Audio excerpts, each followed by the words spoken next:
Internet, salut! Ça fait longtemps qu'on n'avait pas parlé de bouquins dans ces vidéos et la sortie du nouvel Astérix en Lusitanie, écrit par Fab Caro et dessiné par Didier Conrad, est une belle occasion pour recommencer. C'est le deuxième album d'Astérix scénarisé par Fab Caro après l'Iris Blanc, qui était un petit peu sage. Comme le veut la tradition, c'est un album qui se passe hors du village. L'habitude, c'est de faire un album dans le village et un voyage. Et pour l'occasion, Astérix et Obélix se rendent au Portugal, en Lusitanie, pour sauver un pauvre Portugais fabricant de garum qui a été emprisonné à tort dans les geôles de César et qui va être jeté au lion, évidemment. L'histoire est vraiment un tout petit prétexte pour faire voyager Astérix et faire découvrir au lecteur une nouvelle contrée à travers le regard de Fab Caro, qui reprend un petit peu ce que Goscinny faisait en jouant avec les clichés d'un pays. C'est assez drôle.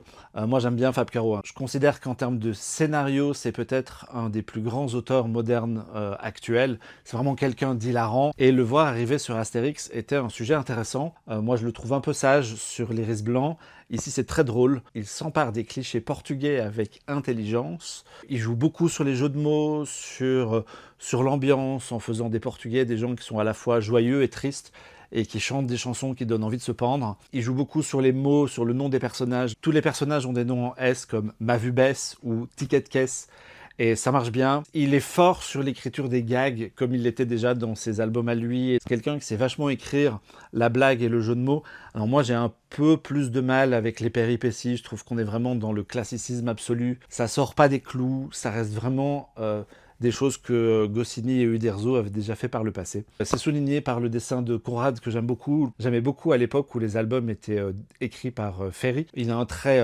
super chouette, un petit peu différent. Il rajoute des petites touches personnelles par-ci par-là pour essayer de se démarquer de ce qu'Uderzo faisait. Il prend le temps de dessiner de grandes cases, notamment des décors comme on peut en voir ici. Et ça rappellera peut-être des souvenirs aux gens qui ont voyagé au Portugal. Je trouve que c'est aussi quelqu'un qui est très fort avec l'expression des personnages. Il arrive vraiment à rendre des émotions à travers le simple regard et les mimiques d'Astérix et Obélix. Et le dessin est très fort. C'est sorti ce 23 octobre, le jour où on met en ligne cette vidéo. C'est drôle, c'est bien dessiné, c'est beaucoup plus drôle que ce qui était fait par le passé, et ça relève un petit peu le niveau d'Astérix. Je trouve que c'est toujours un peu sage niveau scénario et péripéties, et j'espère que Fab Caro, s'il continue et s'il en fait un troisième, on le laissera se lâcher un peu plus et sortir un peu plus de clous. C'est ça qui manque à la BD, mais c'est déjà pas mal.